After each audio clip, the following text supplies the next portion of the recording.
अस्सलाम वालेकुम स्टूडेंट्स, क्या हाल है बच्चों? ठीक हो? तो बच्चों आज है हमारे पास 29 अगस्त 2020 और बच्चों आज का जो हमारा टॉपिक है वो है common factor HCF and by factorisation method and division method.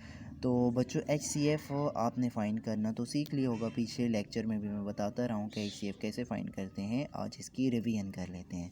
तो पहले तो ये वाला हमें दिया गया है, हमने इसमें कॉमन फैक्टर भी फाइंड करना है, CF common factor and HCF हमने फाइंड करना है। तो बच्चों HCF पहले हम फैक्टराइजेशन के मेथड से करते हैं, इसके बाद डिवीजन मेथड से करेंगे। जैसे कि ये हमारे पास 18 है, इसका हमने HCF फाइंड करना है 18, 20 एंड 24 का। तो हम 2 का टेबल लेकर जाते हैं, 2 9 ज़ार 18 होता है बच्चों।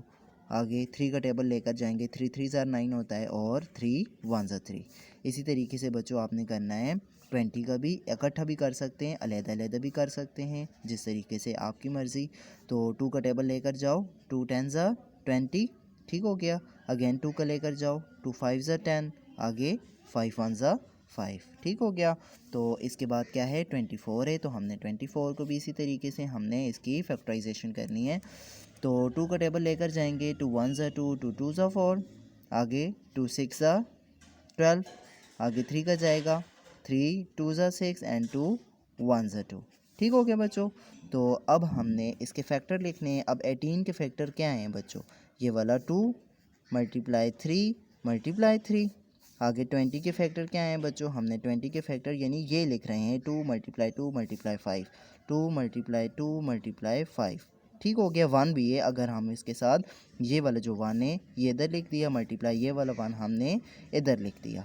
तो आगे लिखते हैं 24 के फैक्टर क्या हैं? 24 is equal to 2 multiply 2 multiply 3, 2 multiply 2 multiply 3 multiply आगे 1 मल्टीप्लाई 2 एंड अदर लिख लिया, ठीक है। आगे लिख लिया हमने ये 2 2 3 एंड 2, ये 2 2 3 एंड 2 और 1 मैंने ये वाला 1 इधर लिख दिया। तो बच्चों हम इसका HCF फाइंड करते हैं। HCF क्या होता है? HCF होता है हाईएस्ट कॉमन फैक्टर, जो सब में कॉमन हो। जैसे कि यहाँ पर 2 सब में कॉमन है ना बच्चों, तीनों में है कॉमन, ठीक है। यानी कॉमन कहते हैं जो सब में हो, ठीक है। तो इसका HCF क्या आएगा? 2 मल्टीप्लाई 1, ठीक है। 2 मल्टीप्लाई 1 इसका HCF आएगा। HCF बच्चों वो होता है जो सब में कॉमन हो। हमने इस तरीके से इसकी फैक्टराइजेशन की, फिर इसके इधर फैक्टर लिखे इस तरीके से। तो बच्चों आपने इस तरीके से दायरा लगाना है, जो सब में कॉमन होगा उसे आप इसमें मल्टीप्लाई कराना है, वही हमारा HCF होगा। तो हमारा अब बच्चों HCF क्या आ गया? 2 1 ज़ा 2, और हमने CF लिखना है यानी कि कॉमन फैक्टर। तो कॉमन फैक्टर इसके कौन कौन से हैं जिन पर हमने दायरा लगाया? हमने बच्चों सिर्फ वही कॉमन फैक्टर में लिखने हैं। तो देखो यहाँ पर 1 है और 2 हमारे पास कॉमन फैक्टर है, जिस जिस पर हमने दायरा लगाया ये हमारा CF हो गया यानी कि कॉमन फैक्टर। तो बच्चों अगेन नेक्स्ट क्वेश्चन करते हैं। हमारे पास नेक्स्ट क्वेश्चन है कि और उसका भी हमने HCF ही फाइंड करना है बाय डिवीजन मेथड, ठीक है। जैसे कि 15 21 एंड 33 का हमने HCF फाइंड करना है, लेकिन डिवीजन मेथड से अलग मेथड है वो। हमने ये पर फैक्टराइजेशन के मेथड से सॉल्व किया, यहाँ पर हम डिवीजन मेथड से सॉल्व करेंगे। तो डिवीजन में बच्चों मेथड में हम क्या करते हैं? हम बच्चों 2 बड़े नंबर ले लेते हैं, ठीक है। तो और छोटे नंबर को, जो सबसे छोटा नंबर होता है उसे हम ड्रॉप कर देते हैं, फिर हम डिवाइड करते हैं। बड़े नंबर को बच्चों हम अंदर रखते हैं डिवीजन के, और 21 को हमने छोटे नंबर को बाहर रखा। अब 21 ज़ा 21 होता है बच्चों, ठीक है। अब हम इन्हें सब्ट्रैक्ट करेंगे, 3 में से 1 निकले तो बच्चों 2 होता है, और 3 में से 2 गए तो 1 होता है। उसके बाद हमने क्या करना होता है? ये जो हमारा रिमाइंडर आता है ये होगा हमारा स्टेप 1। जो रिमाइंडर आता है बच्चों उसे हम लिखते हैं बाहर, और हमारे पास जो डिवाइज़र होता है यानी कि 21 उसे हम रखते हैं अंदर, और अगेन हम डिवाइड करते हैं। ये बच्चों तब तक डिवाइड होगा जब तक हमारा रिमाइंडर 0 ना आ जाए। अब 12 1 ज़ा 12, हमने यहाँ पर 12 लिखा, और इसे सब्ट्रैक्ट करेंगे तो हमारे पास क्या बच जाएगा? यहाँ पर 11 आएगा। 11 में से बच्चों 2 निकले तो 9 हमारे पास आ जाएगा, ठीक हो गया। यहाँ पर तो रह गई 1 था, 1 में से 1 गया तो 0 आ गया। अब ये स्टेप हमारा 2 हो गया। इसके बाद स्टेप 3 हमारा क्या है बच्चों? हम अगेन 9 को रखेंगे बाहर, रिमाइंडर आ गया था ना, और 12 को हम बच्चों रखेंगे अंदर। और अब 9 1 ज़ा 9, तो हमारे पास क्या आएगा? 9। अब इसे माइनस करेंगे तो क्या बचेगा? 3, ठीक है। अगेन जब तक करते जाएंगे जब तक हमारा रिमाइंडर ज़ीरो ना आए। ये रिमाइंडर होता है ना बच्चों, ये डिवाइज़र होता है, ठीक है।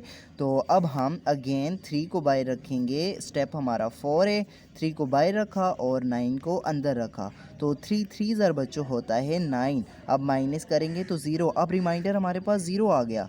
तो जब बच्चों रिमाइंडर हमारे पास ज़ीरो आएगा, जो हमारा डिवाइज़र होगा, ये मैंने बताया है ना कि इस जगह जो होता है वो होता है डिवाइज़र। जिस तरह हमारा रिमाइंडर ज़ीरो आया है जिस डिवाइज़र से, वही बच्चों हमारा HCF होगा, ठीक है। जिस डिवाइज़र से हमारे पास रिमाइंडर ज़ीरो आया है बच्चों, वही हमारा HCF होगा। तो उम्मीद है बच्चों आपको समझ आ गई होगी HCF कैसे फाइंड करते हैं, डिवीजन मेथड से भी और प्राइम फैक्टराइजेशन के मेथड से भी। तो आते हैं आपके होमवर्क की तरफ। काउंटडाउन 4 का जो होमवर्क है हमारे पास वो है एक्सरसाइज न्यू थी हमारे पास, कल मैंने ये वाला क्वेश्चन करा दिया था, ठीक है।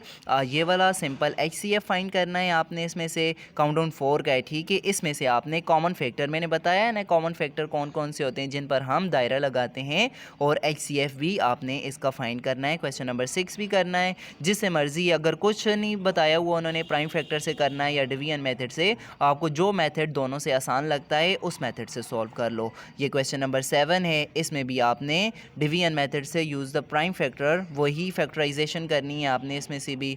और ये है using the division method find the HCF, इसमें आपने डिवीजन मेथड से HCF फाइंड करने हैं, ठीक है बच्चों। और ये नीचे जो क्वेश्चन है हमारे पास, circle the pair that are coprime number. Coprime number मैंने बच्चों पीछे लेक्चर में समझाया था ना, पिछली एक्सरसाइज में, जैसे कि हमारे पास ये वाला क्वेश्चन, ये वाली एक्सरसाइज थी, ये वाला पेज नंबर मैंने 28 पर को प्राइम नंबर का समझाया था ना, लेक्चर पीछे पढ़े होंगे उनमें देख लेना। और ये क्वेश्चन भी आपने सॉल्व करना है, क्वेश्चन नंबर 9 भी। तो ये आपकी एक्सरसाइज ख़त्म हो जाएगी। वीकेंड भी आ रहा है तो बच्चों थोड़ा सा काम ज़्यादा है लेकिन हो जाएगा, टेंशन नहीं है, ठीक है। वीकेंड है, एक छुट्टी भी है, थोड़ा सा काम है, ये भी कंप्लीट कर लेना, ठीक है बच्चों। और काउंटडाउन 5 का हमारे पास, काउंटडाउन 5 की तो एक्सरसाइज ख़त्म हो गई थी 3.2 भी, ठीक है। ये हमारे पास एक्सरसाइज ख़त्म हो गई थी, LCM भी हो गया था। इसके बाद नेक्स्ट चैप्टर स्टार्ट हो रहा है फ्रैक्शन का, लेकिन बच्चों नेक्स्ट चैप्टर हम मंडे को स्टार्ट करेंगे। आज आपने इसी की भी प्रैक्टिस करनी है, ठीक है। ठीक हो गया बच्चों, खुदा हाफिज़।